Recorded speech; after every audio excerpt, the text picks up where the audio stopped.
Right, newsletter crew, I want to show you something around your lead knee, the way it moves with Rory McIlroy. Come and look at this. Rory McIlroy on the left, average amateur on the right here. 5 degrees turned out lead knee for the average amateur. So their knee turned out, say, towards target. Look at Rory's lead knees up to 40. Way more turned out basically towards the target.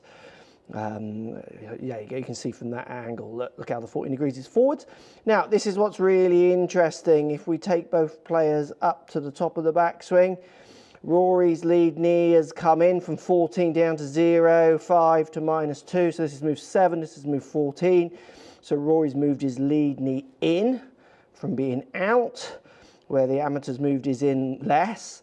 Now, this is the Keeler impact. 44 degrees turned out now with his lead knee, Rory. Look at that, compared to only 29 with the amateur. And guess where we're going to see the amateur go on the way through? Look at that knee bend. Bang, there it goes. It collapses as he tries to get that knee to rotate more.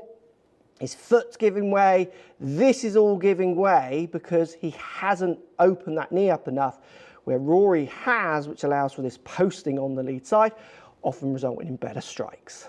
So Rory starts with his lead knee turned out more, so not so straight, so I can turn my knee in by almost feeling like I'm twisting in my shoe this way, or I could have my hips closed, which would turn that in. I could straighten lead foot up that turns that knee in. I can turn that lead foot out and it turns it out. So definitely getting more foot flare on lead foot will help turn it out at the start. Then what Rory is doing is he straightens that knee up, so it almost points in towards the ball. But then on the downswing and into the ball, he is really opening that knee up. So he's basically really turning his lead foot that way in the ground, so anti-clockwise as his foot grabs. And that is what's sending that energy up that lead foot and posting that lead leg, allowing him to get into these nice tilted impacts. Where from the amateur who got this knee across and then just wouldn't really open it up at the rate Rory would, he kind of got stuck and then things had to collapse on the way through, so nothing popped. You know, no joints went pop. So what Rory is doing is not only using a movement that allows him to post up through that left side, which is better for striking, he's using a movement that's going to allow him to play for longer. His body is moving in a way to allow him to put the actions in, where the amateur's fighting against their own movement and they have to kind of almost jump out of it or bend their knee, collapse their foot to get out of the position they're trying to get into but can't. So next time you're at the range, you want to really get your strikes working. You can do this with driver and iron. I'd start with iron. More lead foot turnout, absolutely crucial.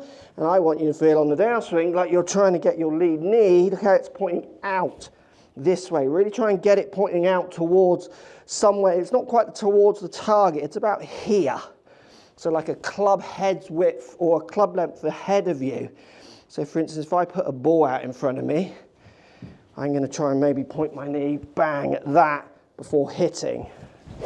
And that's going to change the way you turn and move into that ball and allow you, as soon as you get your knee turning out that way, any push this way is going to push back and post that leg up. What amateurs are doing is they are not opening this knee up enough. And then as they push, they're still pushing off and horizontally and they kind of go that way. Let's get that lead knee feeling like it's flaring out towards that front ball to then hit the ball. It will transfer so much more energy onto that ball and it's great for crisp striking. This is quite a unique movement. We see it from loads of pros where amateurs aren't doing it. Get that lead knee working for you, not against you. See you next week.